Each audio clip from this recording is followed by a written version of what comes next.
Hi folks, Kenny from ScotPhil. Sunday morning, 5 AM. What the heck am I doing up at this time? Well, about to start the trip. Just waiting on my pal Sandy arriving, and then we'll be heading off. Daylight is on its way, although probably another half hour before the sun actually breaks the horizon over there to the east. Okay, so here's the plan. For those of you who don't really know Scotland too well, here it is on the map.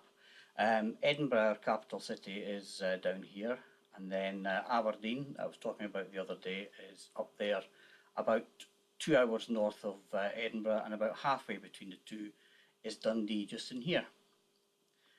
And where we're heading for today is right over the other side to the Isle of Skye, and there's Dunvegan, pretty much up near the tip, over on the west coast.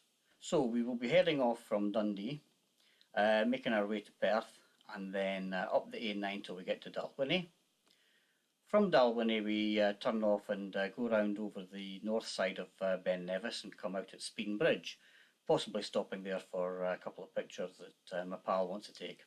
From there we head on over past Dunvegan Castle, and then of course it's the Skye Bridge, into Skye itself, the Isle of Skye, and then over to Dunvegan, and that's the trip. Probably about 4 to 4.5 hours driving, but we're going to give ourselves 5 hours each way. And there's our jalopy for the day. There's Sandy, say hello. What was that? The Arkansas Chuckabug. Alright, okay. There we are, the last circling Dundee, and we're heading out onto the Perth dual carriageway. We're on our way to Skye, we shall not be. Oh, I've just come in for the area of Skye. I'm not very tall one of my fish shy. Glasses or shite when I go by. Don't where's your trousers?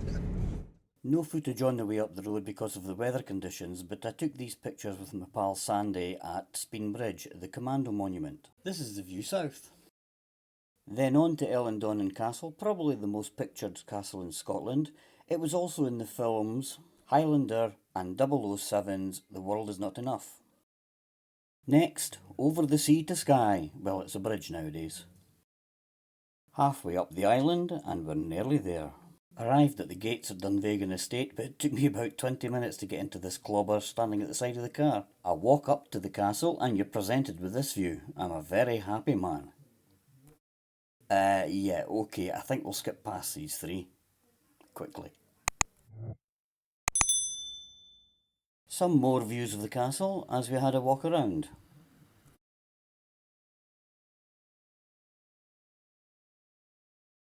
The gardens are quite extensive, and I came across this gazebo which was erected in memory of John MacLeod of MacLeod. I took these pictures because my father's name's John MacLeod. There's actually quite a lot to see, including this waterfall and another part of the garden. Eventually though, all came to an end, and it was time to make tracks. Let me out! After getting back into my civvies, we went over to Portree, took these pictures of the harbour, we had some lunch there, and then it was on our way back down to sunny Dundee. That was a really good day, but unfortunately the weather conditions meant there wasn't much of a chance to show a bit more of the countryside for the first stretch, and I was driving for the second stretch. Behind me you can see some pictures of the recent weather changes over the last few days in Dundee.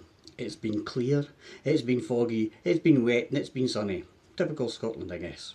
The latest news in the area is that Aberdeen, which I said previously is about an hour north of here, has gone into a 4th week of lockdown, which I don't think they expected. Cooper Angus, about 20 minutes northwest, has an outbreak of over 40 that started at a chicken processing factory there. And one of our schools here in Dundee has closed for the rest of the week with 10 or so people testing positive.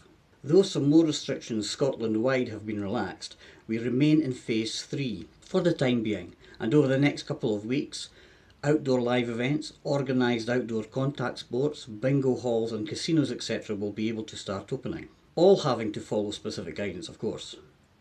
Police are getting powers to stop house parties, and councils get powers to close down any individual hospitality venues not sticking to protocols. Rewind, look out, you know my thoughts on that.